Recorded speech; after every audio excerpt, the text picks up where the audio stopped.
It's not me. I ain't doing anything. No. She's playing with my dick under the table. It's very hard to concentrate. You can hardly believe that we're like smart people. When they hit, bro, they split rocks. Now my girl's hotter than that summer asphalt. If she turn me down, God knows that it's her loss.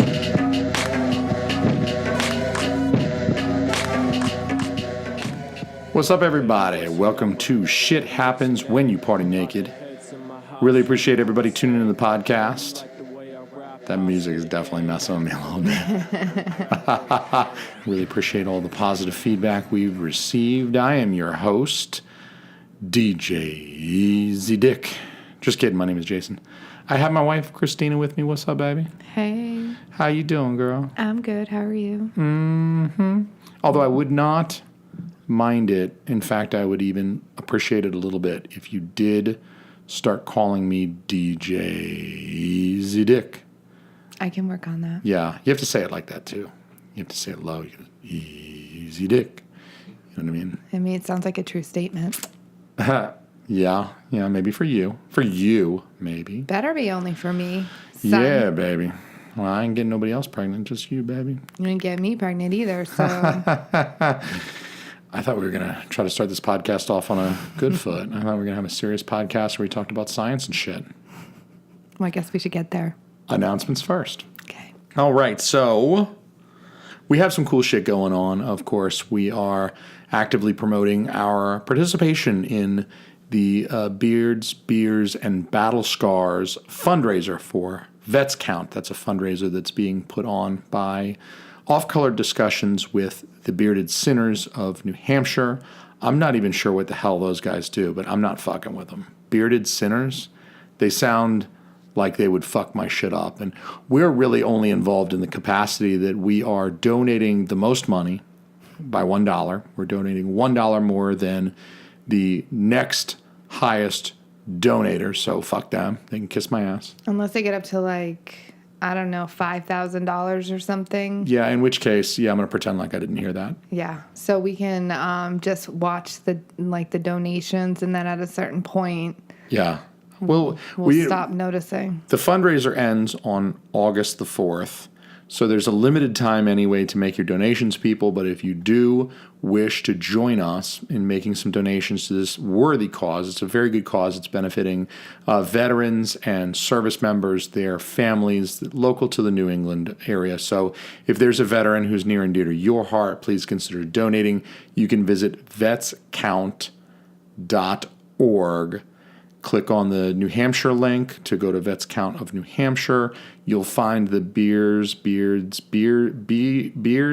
and Battle Scars. Why did they have to fuck with me like that? Beards, Beers, and Battle Scars. And you can make a donation quite easily through the website. So I encourage everybody to do that. And it is a good cause, though. It is a good cause. I think we're going to have a lot of fun with Off-Color Discussions and some of the other NH podcasts there at the Summer Sizzler. That is the August the 4th event that I mentioned. That is going to be the end of donations for this particular fundraiser, and it's going to be the final event in the Beards, Beers, and Battle Scars fundraiser. And we're going to be there with at least a couple of the other NH podcasters. Those are New Hampshire podcasters, podcastnh.com. You can find other cool New Hampshire podcasters, people like We Need to Talk, our buddies Meter and Pepin. Love those guys. Love them. I want to kiss their faces, miss them. But we're going to be hanging out with them all day at the Summer Sizzler. That's August the 4th. We're going to be doing illicit substances and distributing those to minors and all sort of crazy, awful, evil shit. But we're going to have a great time with them, Off-Color Discussions. I think some of the other NH podcasts are going to be there, I believe. But I'll announce those as plans for that firm up. But if you're local, if you're in the area in New Hampshire and you want to come hang out, we're going to be doing a raffle. We're going to be giving away some stuff. So come on down to that and check out podcastnh.com. In today's podcast, we have a very special podcast for you. This is like a big moment for us here at Team Almy. It's a very big moment because this is like our first big boy, big girl guest. We have Brian Dunning on the show today. Brian Dunning is a science writer. He's host of the Skeptoid podcast. He's authored several books, including his latest release. It's called Conspiracies Declassified. That just came out about 2 weeks ago, via his website, his podcast, Skeptoid, his publications. Brian presents the truth behind a lot of conspiracies, pseudoscience. So it was a really, really great chat, and we're going to start the show by listening to that. Excellent. All right. Sorry about the technical issues we were having there, but I really appreciate you coming on the show. I want to welcome you to Shit Happens When You Party Naked. Really appreciate you coming on and talking to me this morning. It's no problem. I always enjoy doing it. Good. Well, good. Hopefully we can have a little fun here, too. We have a pretty good crossover of interest with regard to the science stuff as well. So I actually did want to start by asking you why you set out to write Conspiracies Declassified, and that might even roll into your purpose behind producing Skeptoid. Yeah, so the book wasn't my idea. The book came from the publisher. They contacted me out of the blue and said, hey, we're doing this series of 50 of this, 50 of that, and we want to do one on 50 conspiracy theories, and you're the conspiracy theory guy, so I guess I'm the conspiracy theory guy. So okay. So they came to me with kind of a list of some of their own conspiracy theories that I liked, and they said, did I know any more? So I went to my podcast database. You know, I've done 600 and something episodes of the Skeptoid podcast, and I just did a database dump of everything in the conspiracy theory category, and I had 200 right off the bat, so had to whittle that down to 50. and here we go. Got a list of conspiracy theories. So that explains why there's 50 in the book. I didn't know if that sounds like that was something that the publisher requested. I didn't know if that was arbitrary or you just loved the 50 that much.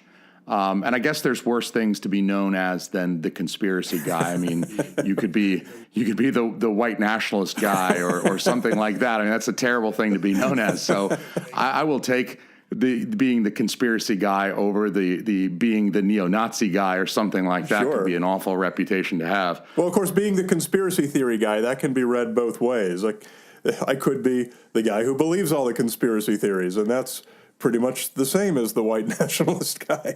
Yeah, I would presume if somebody was introducing you to me and said, hey, this is Brian Dunning, he is the conspiracy guy, I would think, oh my God, he's going to have a tinfoil hat on for sure. He's got to be wearing a tinfoil hat. Of course. Right? I would presume that you were the pro-conspiracy guy, that you were the doubter of all of the official stories, and that maybe you spent a lot of time on the internet. You know, it's funny, the term official story has become almost like a swear word. If you say the official story is this, you know, that's a sort of poisoning the well. It immediately casts doubt that the official story, whatever it is, should be assumed to be false as the default. You know, it's like, what's the official story on the atomic weight of boron? You know, there's some things that we immediately doubt and some things we immediately don't. But anytime you say the official story is this, you almost lose credibility, which is unfortunate because, you know, in most cases in the world, the official story is obviously the true one. Yeah, and that's a very good point. But I think also that periodic table is full of shit. I'm not sure about that whole molecular weight of boron thing. I mean, I'm just supposed to accept that this periodic table that I've been looking at since I was a kid is right. I mean, I don't know about this. This is the government obviously trying to feed me some shit about boron, right? I mean, absolutely it is. Absolutely. So that is a good point. We should probably just say the story instead of the official story, what the government wants you to believe. Right. So you have a passion for this scientific inquiry, though. You're not the conspiracy guy who believes all the conspiracies.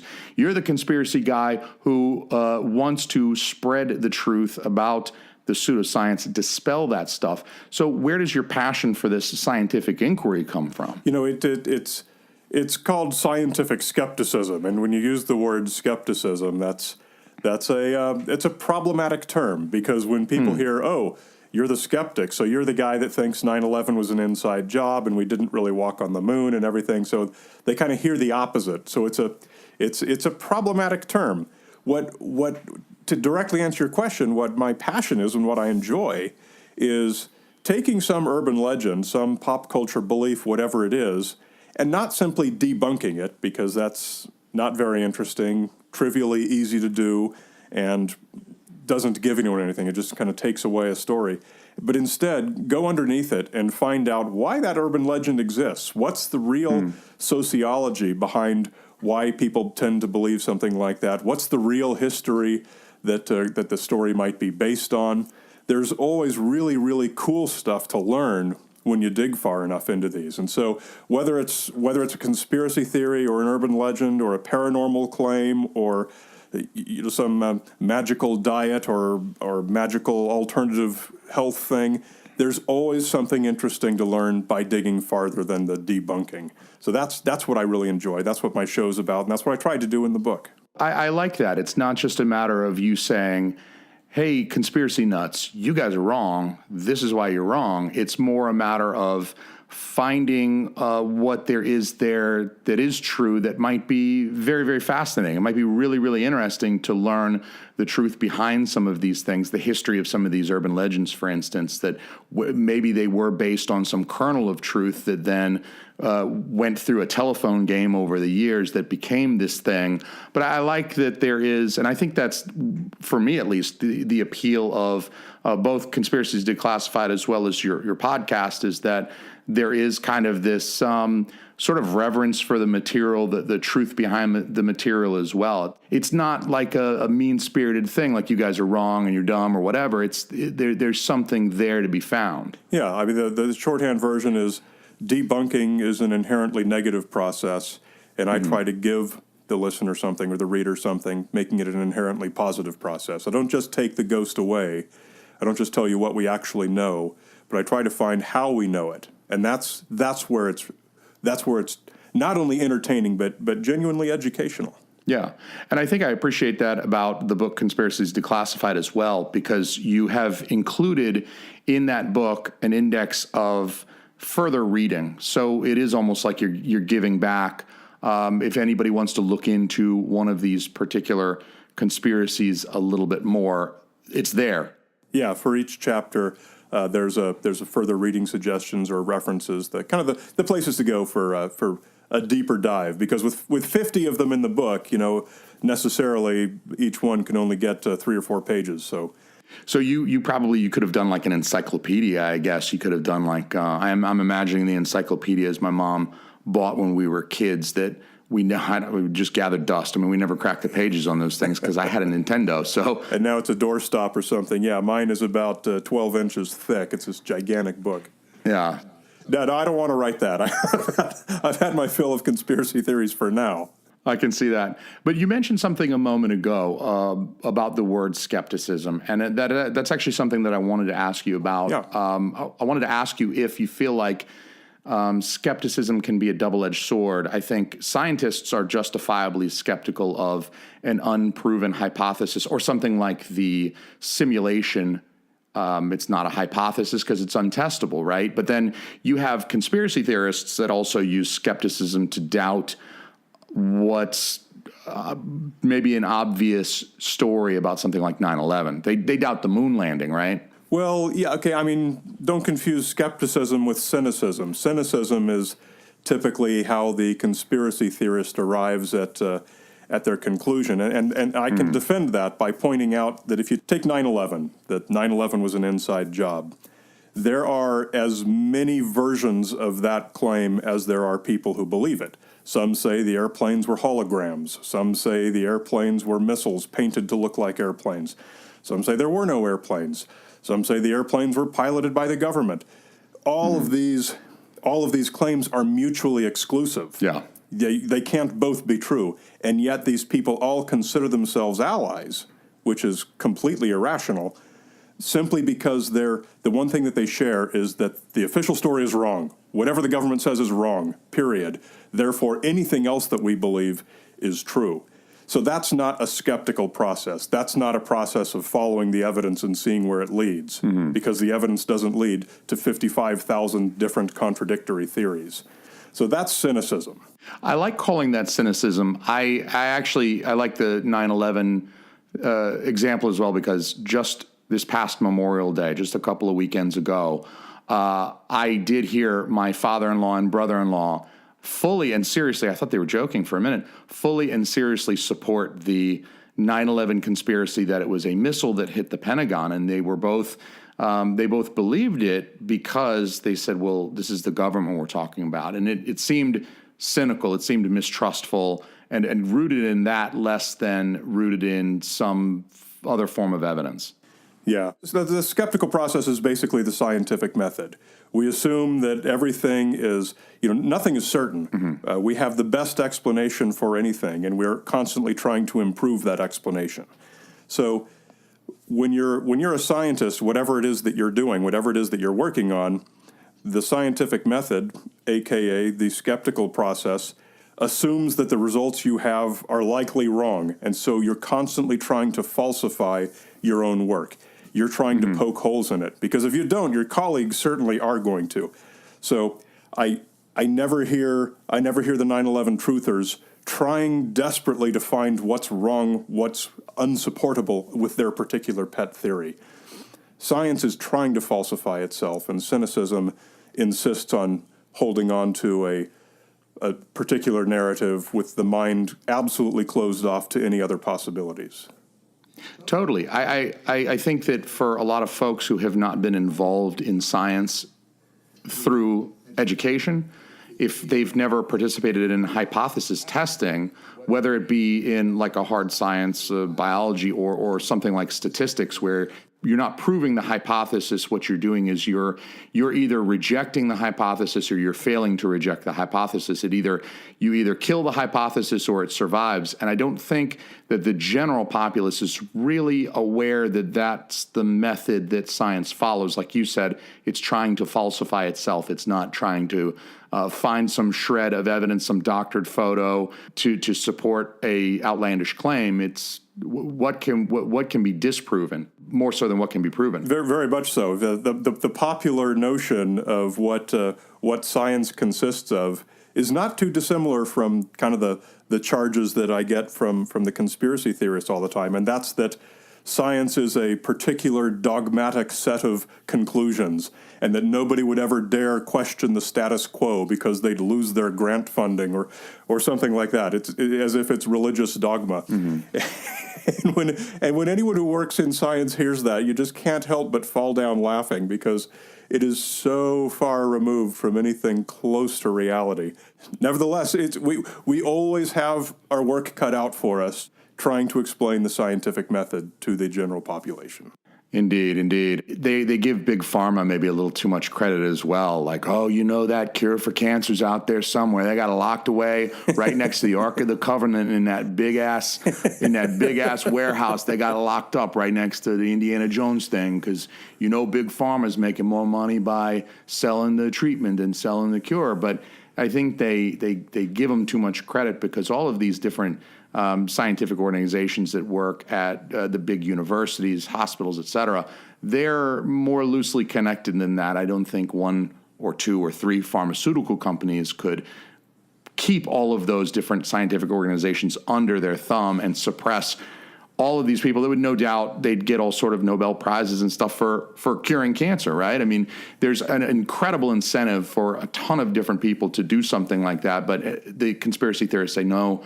Big pharma or big government, they won't let it happen. And all of their competitors from every country are fully on board with helping to protect their secrets. Like me, the struggling small pharmaceutical company, if I learn that there's a single bean that you can find in the rainforest that cures cancer, and I find that somebody else has found it and they keep it locked away in the safe, boy, I'm never going to say anything about that. I'm gonna keep their secret to my dying day.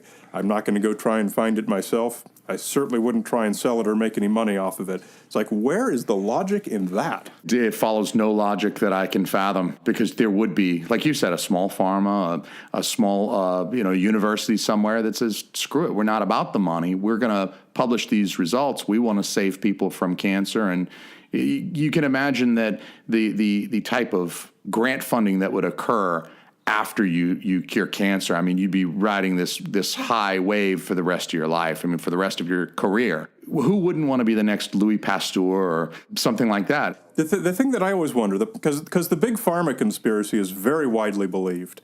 I mean, you don't even have to have other general conspiratorial beliefs to have some faith that all the pharmaceutical companies in every country are somehow in cahoots.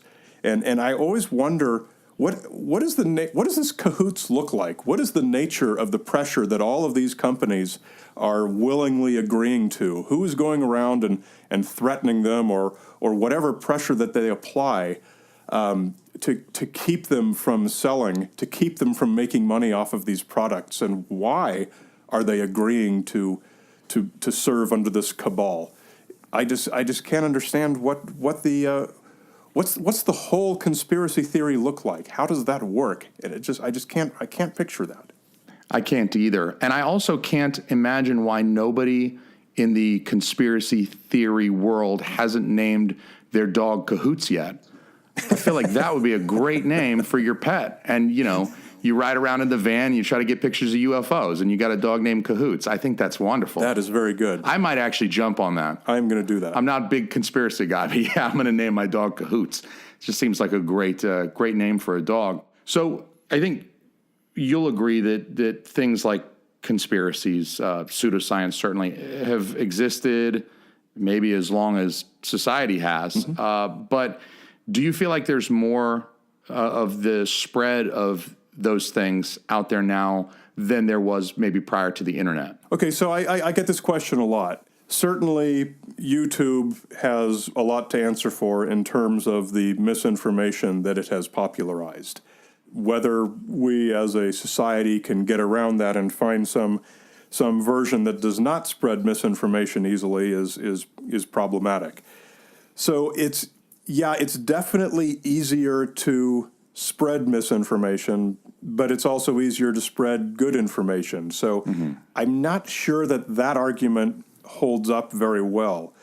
The tendency to believe in conspiracy theories doesn't necessarily have to do with what information you've been exposed to. It's really an evolved trait. And kind of the classic example that most people have probably heard is this whole concept of agency detection, where our brain is always seeking to find agency, i.e. intelligent purpose behind commonplace things in the world. So when you imagine the first humans running across the savannah after they jump out of the tree and they hear a rustling in the bushes, some of them are going to go, oh my gosh, every rustling is a saber-toothed cat out to kill me. They jump back up into the tree and they survive. Some of the proto-humans say, oh, that's probably just the wind, it's nothing. And once in a while, they do get eaten by a saber-toothed cat.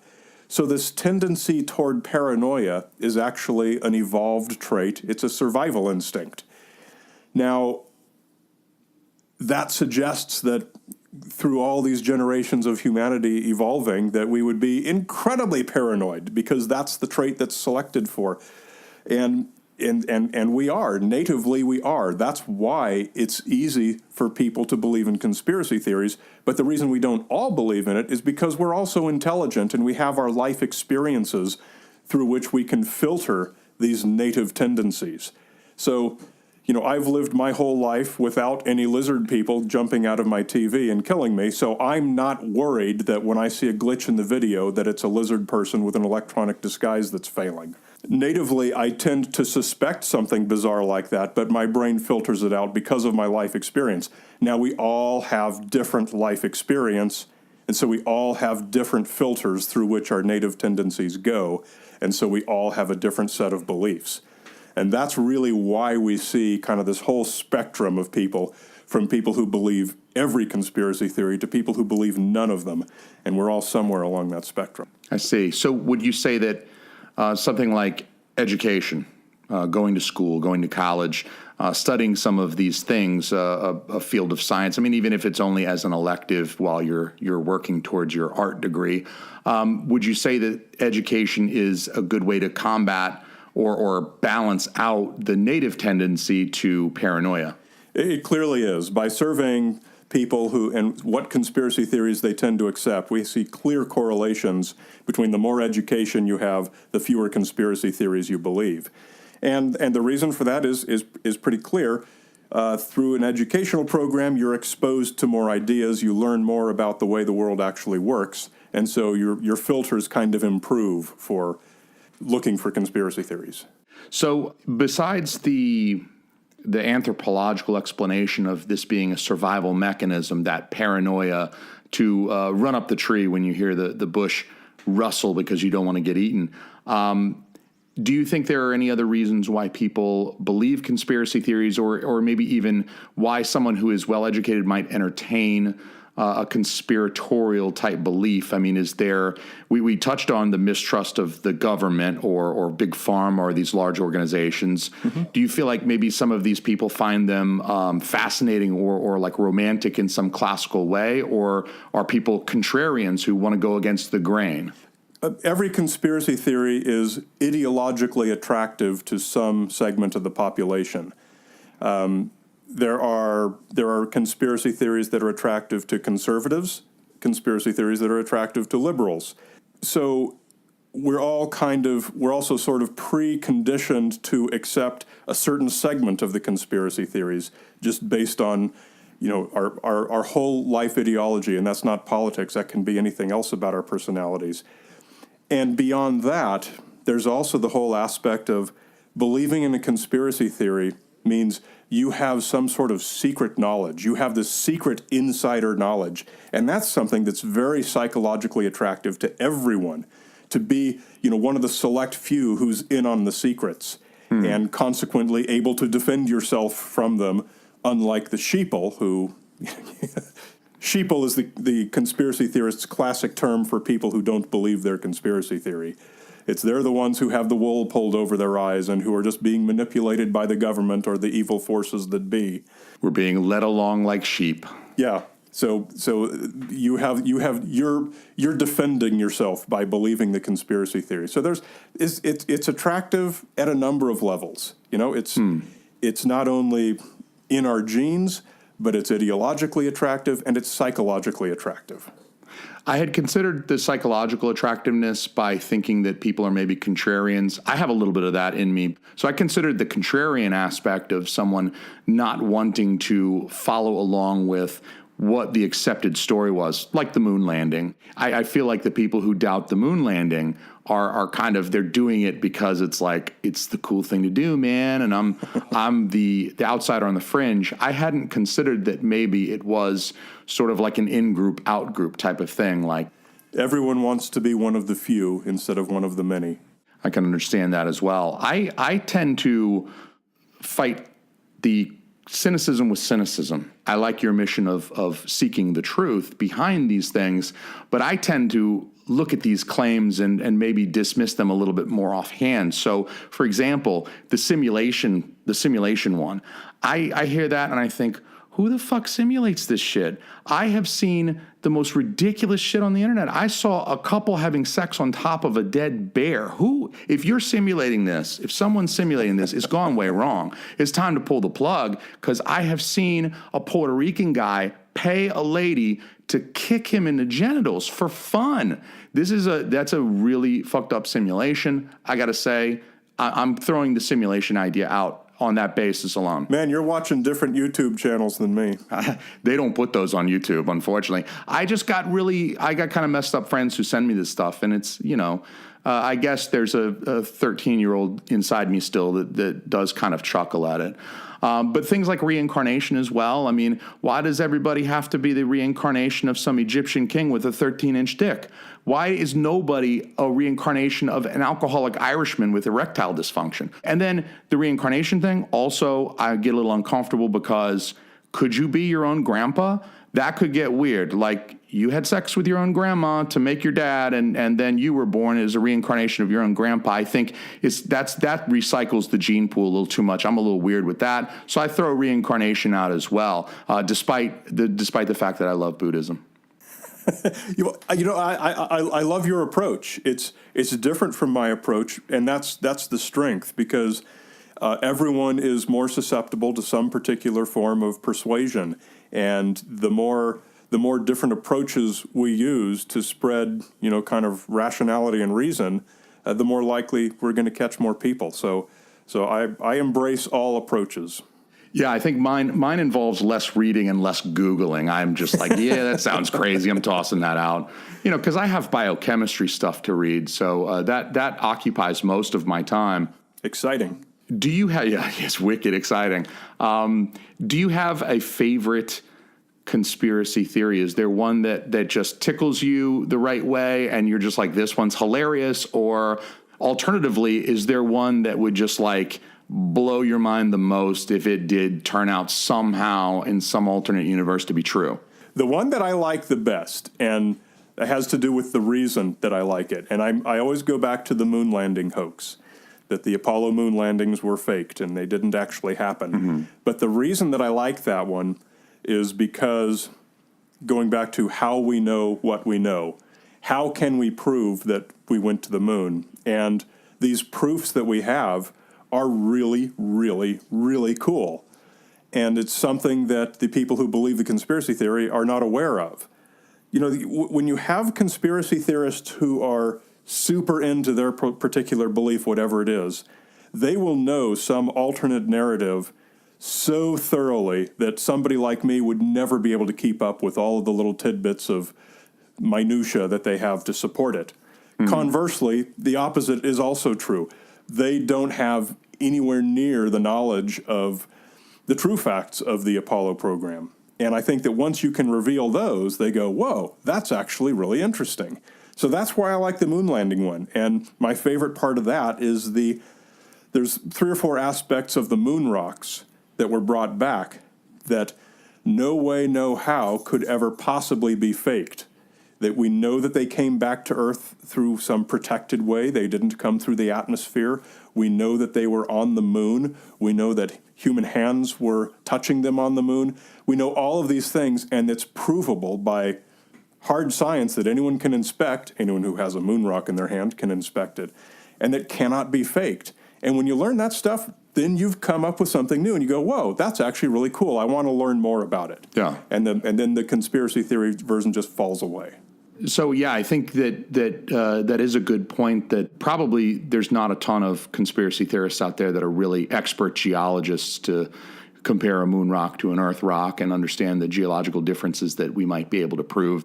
Well, yeah, but also some of the stuff about the moon rocks is you don't have to be a geologist necessarily to understand it.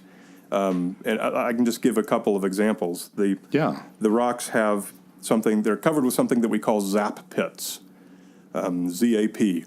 And that's basically tiny little microscopic craters from having been hit by micrometeorites while they were on the moon.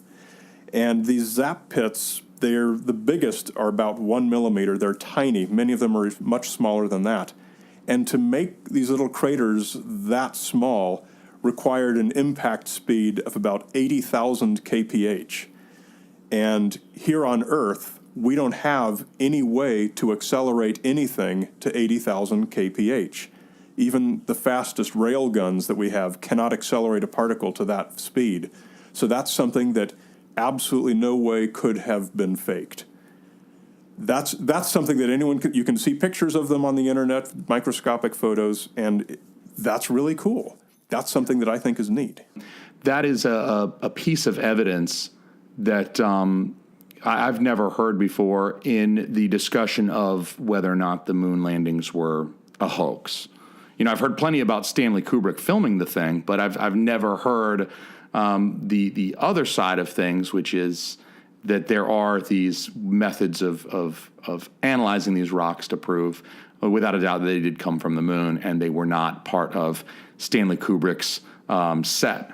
So I learned something today. That's very, very cool. Yeah, and that's one of a long list of things just about the rocks that can't be faked, and that's really cool. But like I say, the Apollo believers, the moon hoax believers, would be able to come up with a long list of things from their version of the narrative that I've never heard of, that no one has heard of, simply because they didn't happen. A moment ago, I think you almost mentioned the response to your work from folks in the conspiratorial community. Do you get any negative feedback or any backlash from your work? Does George Norrie from Coast to Coast AM want to fight you? Are there any ramifications like that? Yeah, death threats. Seriously, death threats? The typical one, and I honestly get this every day, whether it's Facebook comments or Twitter replies. The average one is it's anti-Semitic, and it's about the Rothschilds secretly own the world, the Zionists secretly own the world, the Jews were behind 9/11. Anti-Semitism is far and away the loudest of the people who send out negative feedback toward not just me, but toward almost all science writers get this stuff.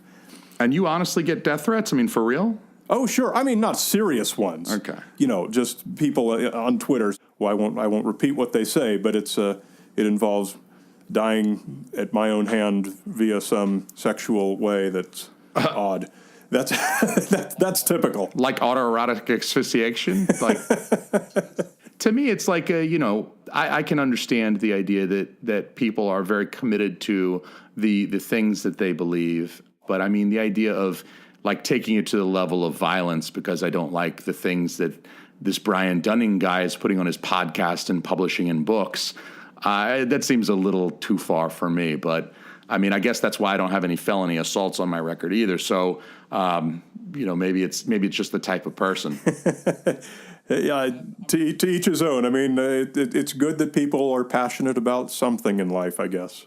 Yeah, but maybe not your demise. I mean, I would love for people to be passionate about their family and the kids and, donating to veterans and homeless and stuff like that. Like, be passionate about the stuff that helps, but don't be passionate about this, the Brian Dunning guy dying in a horrible fire. That's terrible. I think that's good advice, but whether anyone will heed it remains to be seen. Well, I hope so. I find that these kind of beliefs and these tendencies, they're pretty much constant throughout human history, and I don't think they're about to go away anytime soon. For all the reasons that we discussed, it's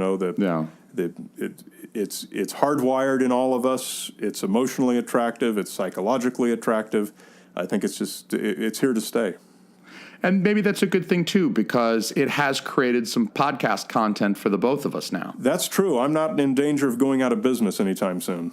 I especially liked your episode on the palm oils, the coconut oils, the sort of science that goes along with the nutritional recommendations is really what gets me as a nutrition science PhD student. That's the stuff that kills me because everybody reads a HuffPo article and decides they're a HuffPo nutritionist. And I think that with regard to eating, not everybody works in a lab with a microscope, so people will sometimes back off of the harder science, the chemistry, the biology stuff. But because everybody eats, everyone's an expert, and all you got to do is scroll over to HuffPo and read about how awesome coconut oil is, and a day later, you're feeding it to your kids, right? Yeah, I mean, food woo is the common term for that whole thing. People are just unwilling to accept the simple fact that we're omnivorous. We can do just fine on virtually any kind of diet. And as long as you don't have some really, really, really extreme diet, you're going to be just fine. We can look around the planet and see, what did the Eskimos live on? Blubber. What did the Hawaiians live on?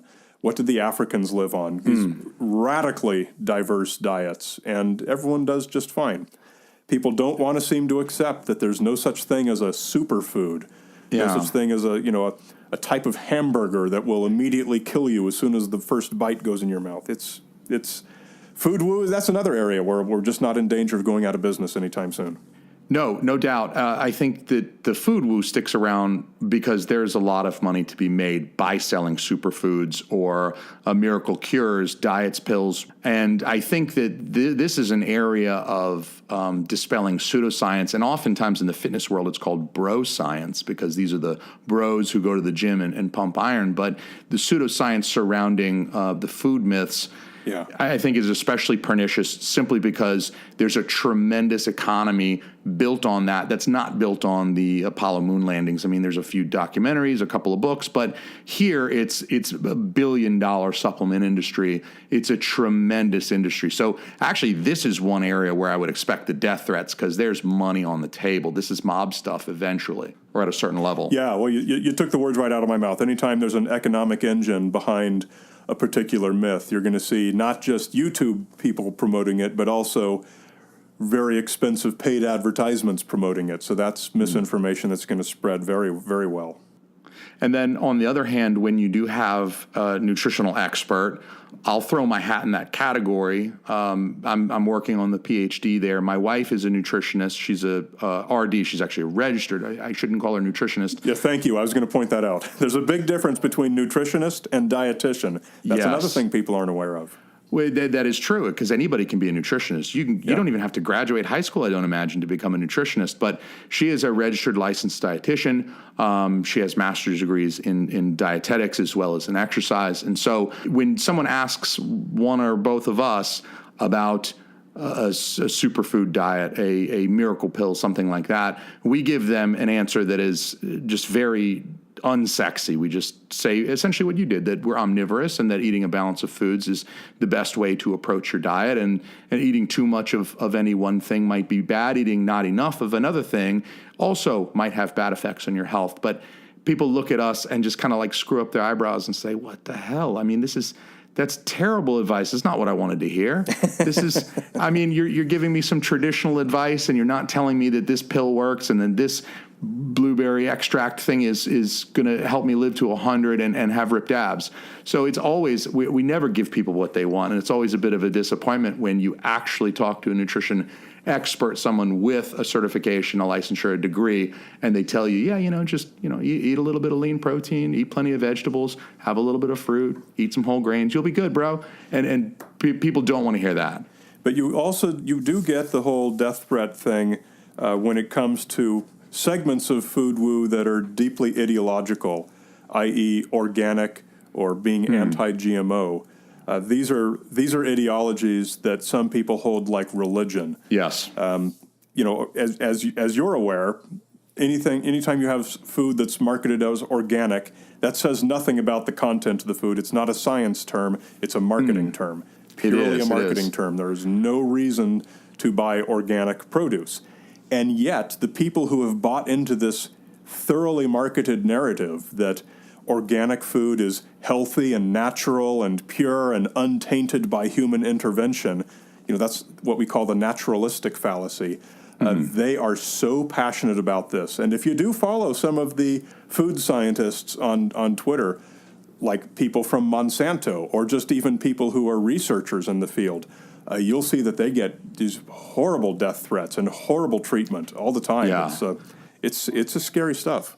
They're the devil as far as a lot of these folks are concerned out there. I mean, that's like ninth circle of hell shit right there. If you're with Monsanto or if you agree with them, I don't. For the record, I don't do any organic food. I don't go out of my way. I mean, I guess I would eat it if it were served to me. I wouldn't slap the plate out of the waiter's hand, but I don't spend the extra buck or two. And I'm even a little bit skeptical about the hormone-free meats, the hormone-free chicken breast, because I'm like, dude, I don't want to eat a sick chicken. Like, I take antibiotics when I'm ill. So, why do I want an antibiotic-free chicken? This guy was sick and full of bacteria. Yeah, this is another area where it's completely illogical because the livestock farmers, one of their biggest expenses is veterinary care, and they actually do want to minimize their expenses.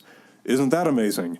The conspiracy theorists who believe that our food is loaded up with all of these antibiotics and hormones used to fatten the livestock and everything at complete disregard for their health and creating superbugs, they're kind of missing the overall obvious point. They say that the farmers are doing this for profit.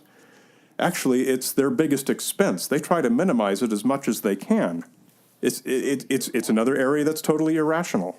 And I think that there's a lot of, I hate to say it, soccer moms out there. There's a lot of middle-aged ladies with a couple of young kids that would never even consider buying a chicken breast that was treated with hormones or antibiotics, but no hesitation after putting those little shits to bed when they pop the Xanax and wash it down with half a bottle of red wine. No hesitation. But they would never put the antibiotic hormone chicken in the cart. But the Xanax and the red wine, no problemo. Yeah.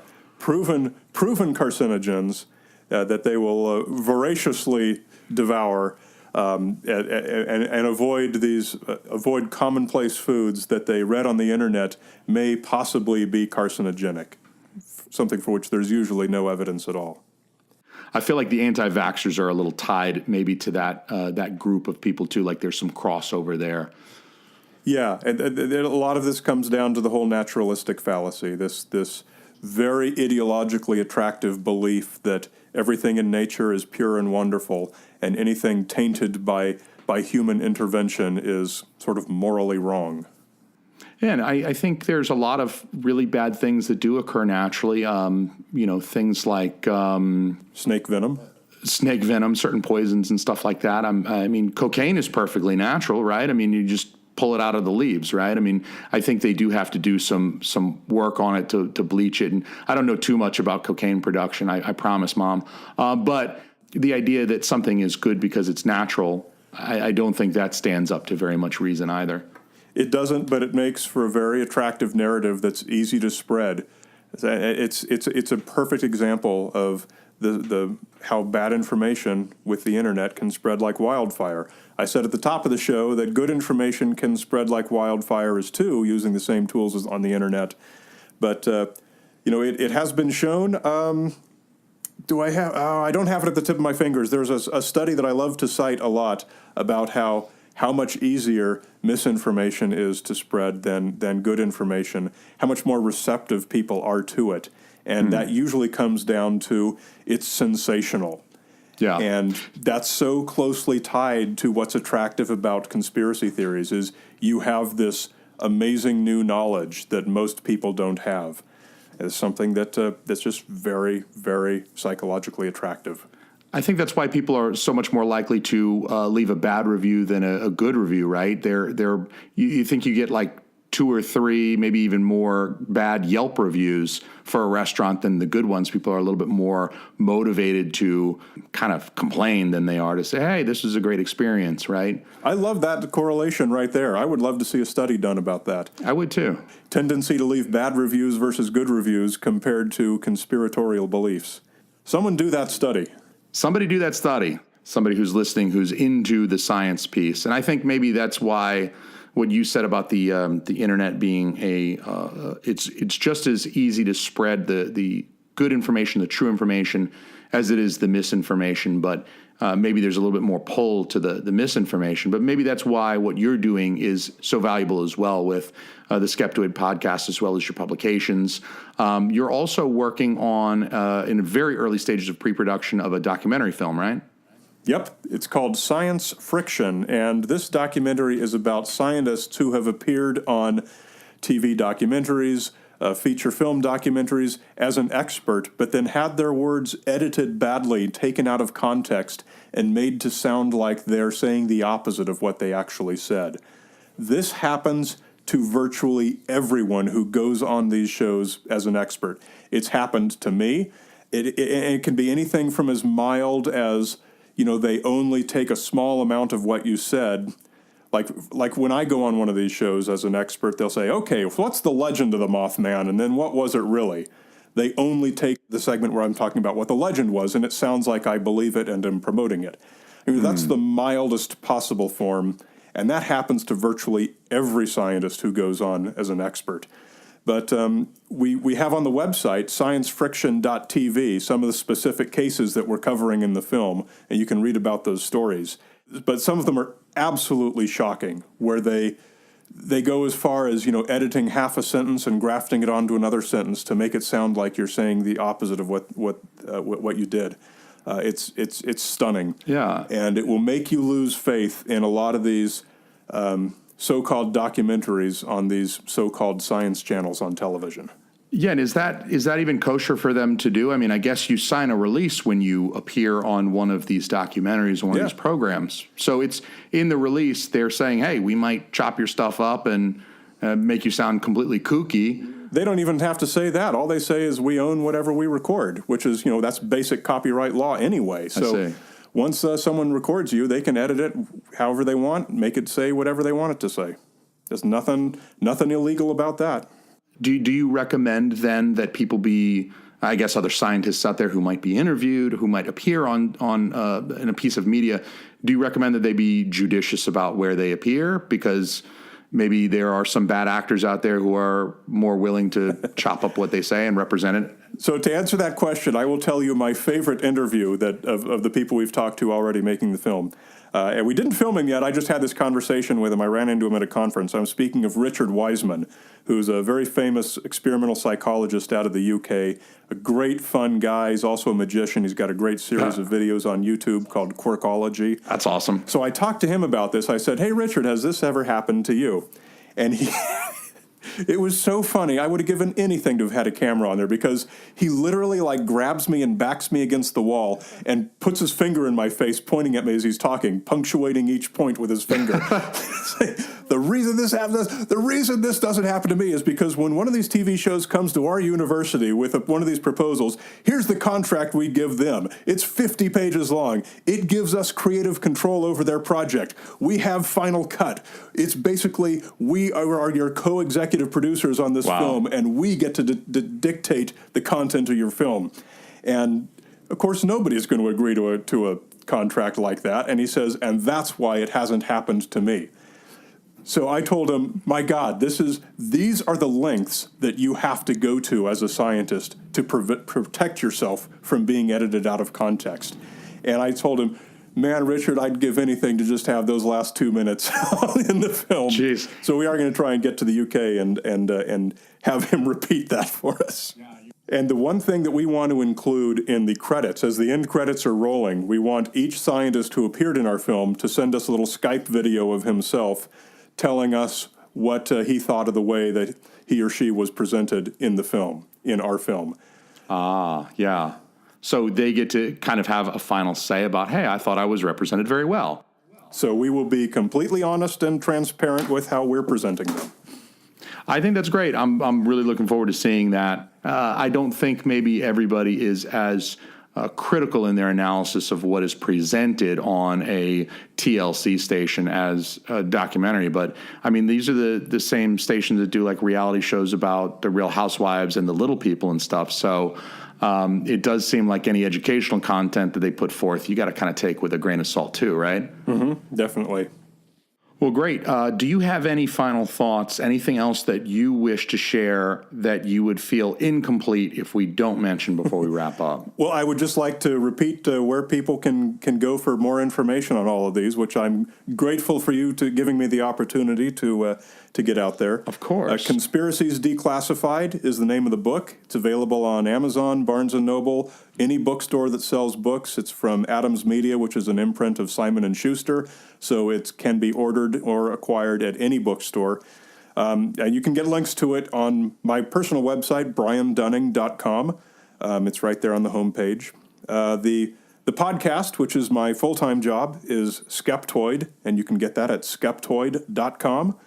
And the documentary film we were just talking about, if you want to watch the trailer, see some of these interviews with scientists, you can see that at sciencefriction.tv. Awesome. I ordered my copy of the book on Amazon, but I was going to ask you to make sure that that's available everywhere. I'm glad to hear that is available all over the place. And I read it over the course of 2 nights max. I mean, I just I voraciously read it, and so I got to recommend everybody go check that out. It's a fast read, yeah. It is a fast read, yeah, and it's great. I like that there are the 50 conspiracies, so it's really easy to pick up and put down. It's not a 400-page narrative that if you put it down and you pick it back up again a week later because you got busy or whatever, you're like, okay, where the heck was I? It's a really great read for just being able to really slip in and out of very easily. And I really like what they did with the cover art. The cover art is really fun. If you there's a picture of it at briandunning.com, or if you look at any of those Amazon links or whatever. Yeah, I'm going to post a picture of it to my Instagram and Twitter as well, my social media. So along with this episode when it releases, and I do like they've got the redactions on the cover and stuff. I mean, they make it look really cool, and the back cover has a little redaction on it. And I keep wondering, what the heck does it say under that one redaction on the back cover? What could it possibly say? But yeah, they really did a cool job with the graphic design of the book as well. It's very appealing. You know what? Now that I'm holding the book up to the light and angling it, I think it actually does say something under that redaction. It's hard to read, but it is. I'm going to try and get in there with some filters and see if I can make that out, because I think there is. That's not just a black blob. It's a black blob over, I think, full 4-color black text. So it does show up. Cool. My conspiracy theory is that underneath that redaction, it says, "I buried Paul." That's my favorite conspiracy theory. It's Paul is dead. Shh. All righty, sir. Well, I do appreciate your time today. Thank you. That's a lot of fun. Yeah, thank you. Thank you for chatting. And anytime that you're pushing something out there, like if the documentary is moving forward, I'm happy to talk to you anytime about the science stuff. It seems like we feel very similarly on these issues. So I'll be happy to have you back on anytime you like. Oh, that's great. Thank you. I appreciate that. All right. Thank you very much for your time today, sir. All right. Well, have a great day. You as well. We're back. Appreciate everybody listening so far. Hopefully you guys will run right out. Actually, you don't have to run anywhere. You can just open your computer like I did. You can go over to Amazon.com. You can order Conspiracies Declassified by Brian Dunning. You can head over to his website at skeptoid.com. You can check out his podcast. It's good listening, I promise. Brian was gracious enough to really spend some time chatting with us, which I thought was awesome. But it means like, wow, that's a lot to recap.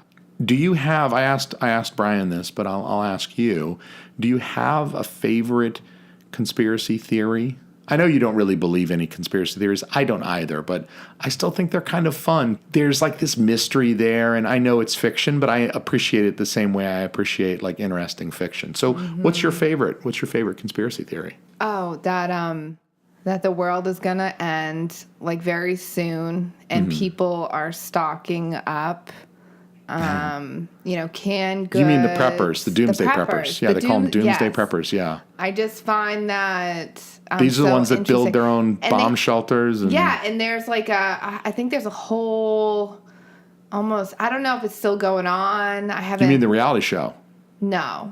Well, I thought there was a TV show about doomsday preppers. They're I think there is, but I haven't seen it. But I was thinking of there's like I think there's like an industry or there's a line of business or something where they're building how they're building these can house like a certain number of people underground. Yeah, people build their own. They contract out the doomsday prepper guys. They'll contract out somebody to build them like an underground bunker. They'll stock it up. There's a lot of these companies now that make these.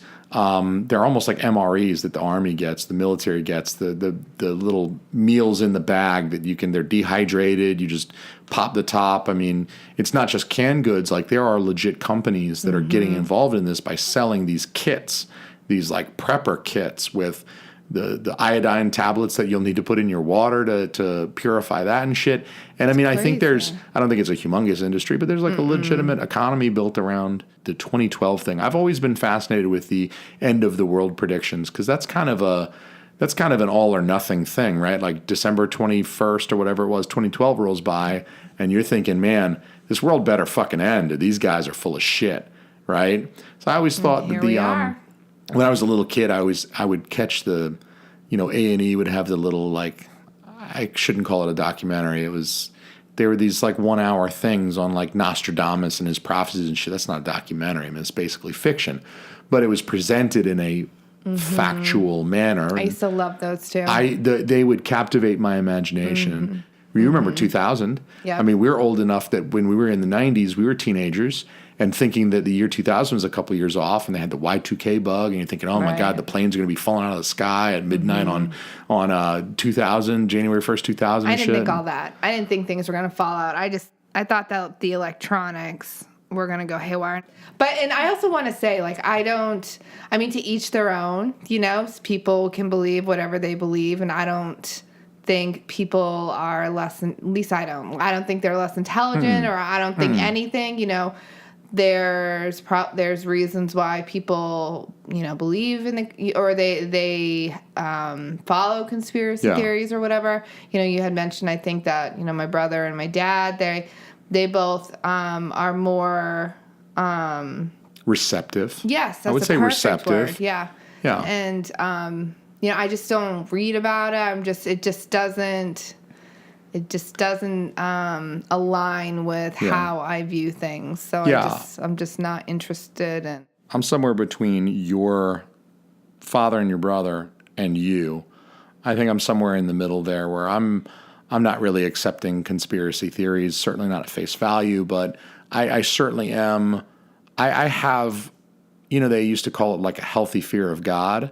I have sort of that healthy fear of government, and I don't feel like they're as menacing or whatever as the conspiracy theories are. I just tend to think that they're human beings and that they're as fallible as the rest of us, and oftentimes self-interested, just like everyone is. And so my mistrust of government is basically, how much of my own liberty do I want to outsource to someone else to take care of myself when I feel like I'm perfectly capable of doing so myself? And so I wanted to comment on the government too, because I feel like, I don't know if I'm in a minority, but I don't have a strong mistrust. I actually feel in general that government and officials and all those, bureaucracies in general, they have the best interests. And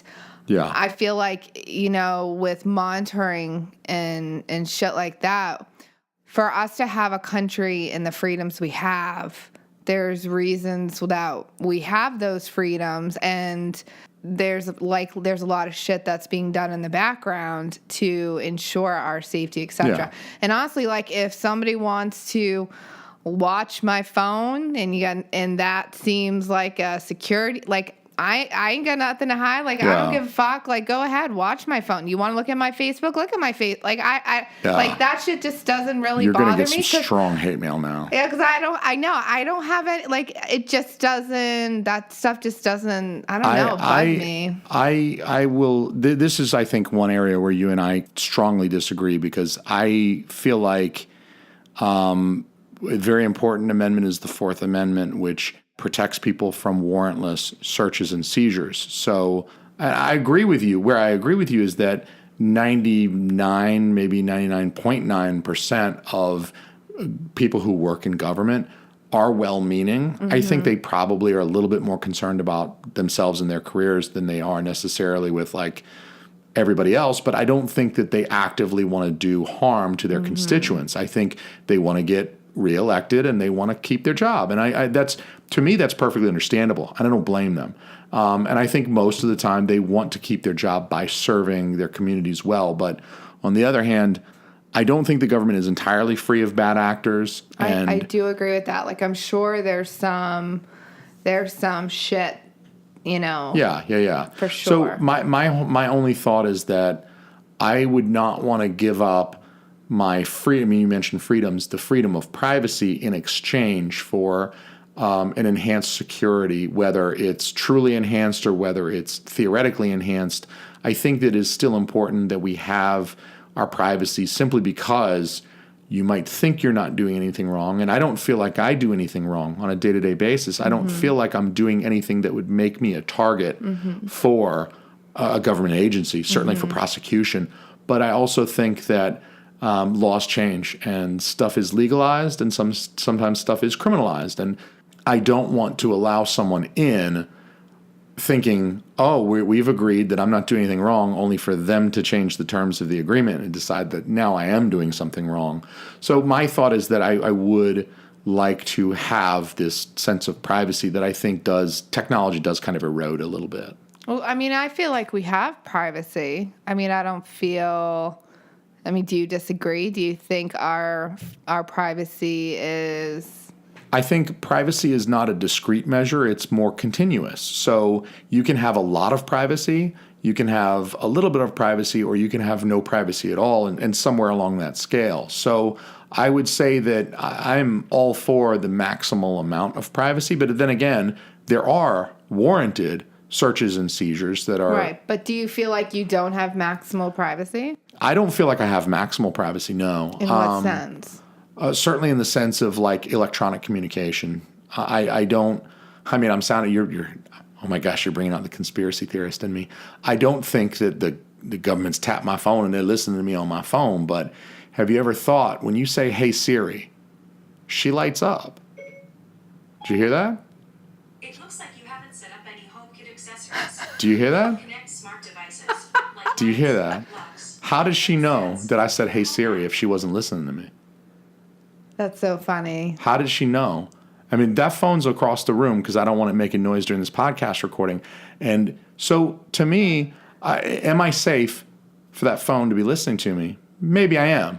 But then again, on the other hand, is it possible that there are discrete recordings that are occurring?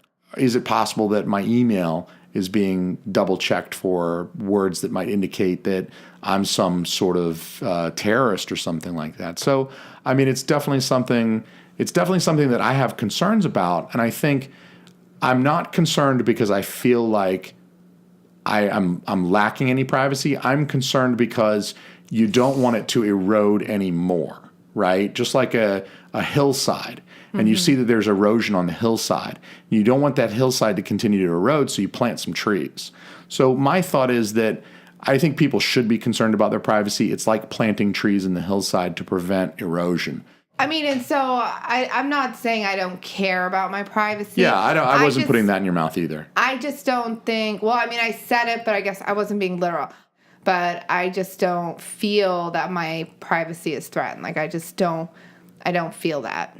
I mean, I appreciate that. I think most people on a day-to-day basis, they don't feel a big brother watching them. So, and everybody will have an issue until it picks up a terrorist, and then all of a sudden it's going to be a different story, or it didn't pick it up, and then it's going to be an issue that it wasn't picked up, and everybody wants the Siri and all these things. Well, it's technology and has to function in a certain way. I sometimes feel like Americans want their cake and they want to eat it too, and they want it to be fucking fed to them on a silver fucking spoon. Yeah. And it's like, well, because you want the utmost in privacy, but you also want the utmost in security. And I don't want terrorist events to happen. I want the FBI to catch terrorists before they can harm Americans. But at the same time, I cherish my privacy as well. I have concerns, and yet I've adopted this device that flies in the very face of my concerns. Am I a hypocrite? I have to consider that as a possibility because remember, I said I'm unbiased and I'm dispassionate. So I will openly consider the possibility that I'm being hypocritical at this moment. Well, and I think that's how a lot of folks will be. They're concerned about privacy. Internet is going to be I mean, there's a fucking smart fucking refrigerator. Yeah, you could watch the FedEx guy scratch his ass after he drops off your package while you're sitting at your desk at work. It's crazy. It's fucking crazy. It's fucking crazy. It is. This almost feels like we could do a whole nother hour podcast on this topic because this is a very deep and very complex topic with a lot of different facets and a lot of different arguments to be made. And I want to do this topic justice. So, and I also don't want to stretch this episode too long. So I will say I really appreciate the depth of conversation that we took from Brian Dunning's Conspiracies Declassified, that it really pushed us into an intellectual conversation. But on the other hand, I have to meet my fuck quota, so fuck. I was going to say because we're smart. Because we're smart. We're wicked fucking smart. I'm also working on my Boston accent. We're wicked fucking smart. But I did want to steer us back into maybe a more lighthearted realm because I asked you what your favorite conspiracy theory was, and you did not return the favor and ask me. I thought about it, though. As co-host, you are supposed to ask me. And you're not supposed to argue with me. You've done a lot of that. That's false. That's false. So, your turn.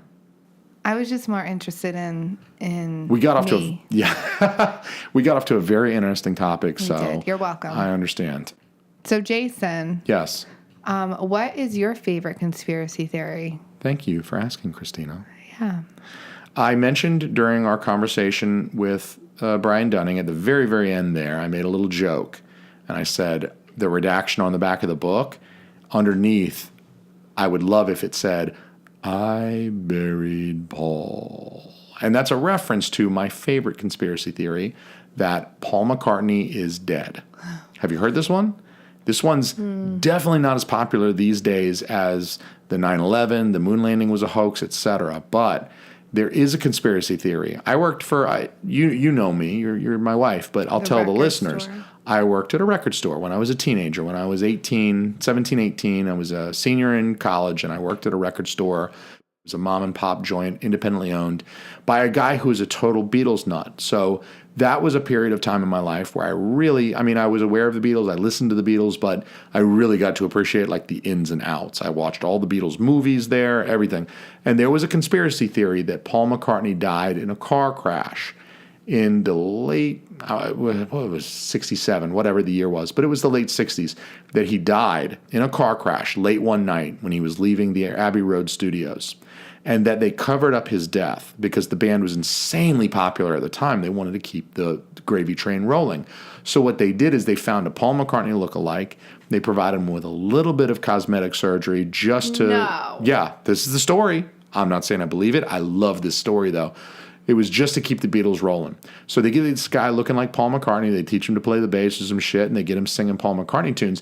And there are, at the time it was cassettes. I'm sure it's on YouTube now, but I listened to these cassettes at the time that these Beatles nuts would like copy in their basement. They would like copy the cassettes over, and then they would like pass them around. And so I listened to this cassette series that had all this supposed evidence. And what makes this conspiracy theory so great is that the Beatles, once it got around, they kind of played into it. There's a ton of their music that references, there's like I Am the Walrus is a big one, Strawberry Fields Forever, I Buried Paul. It sounds like I Buried Paul. Apparently, according to the band, they said I'm very bored. But it sounds just like I Buried Paul. And so there's a ton of stuff out there. I don't have time to get into it now, but I do recommend to anybody listening, if you've not heard of the Paul McCartney is dead conspiracy theory, this one is fucking bonkers. And it's not insulting or offensive to the people who died in 9/11, and it's not quite as crazy as the moon landing hoax. So this is just, to me, the Paul is dead thing is just good, fun conspiracy theory. Listening to the records backward, I buried Paul, I buried Paul. They play one of the records backward and shit. This was just shit they did in the 60s because they only had 3 fucking TV stations, right? I got fucking 45 TV stations now. I don't have time to spin records backward, but these fucking kids did. Anyway, honey, we've gone plenty long. I want to thank, again, Mr. Brian Dunning for coming on the show. Everybody go check out his book, Conspiracies Declassified, on Amazon.com. Check out his podcast at Skeptoid.com. Everybody go check out podcastnh.com for some fun Live Free or Die podcasts. And hopefully we'll be seeing you guys on the OCD, the Off-Colored Discussions YouTube live stream next week. Honey, I want to play with your titties.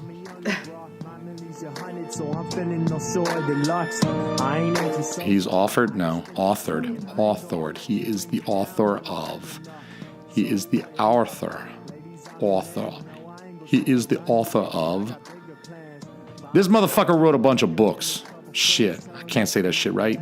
He wrote some books. He's smart as fuck. Read his books. They're good shit. Yeah. Yeah, motherfucker. I make you mad, so give me all your hate away your comments on the do-rag. Where I'm a prop or just wear that white flag. I ain't here for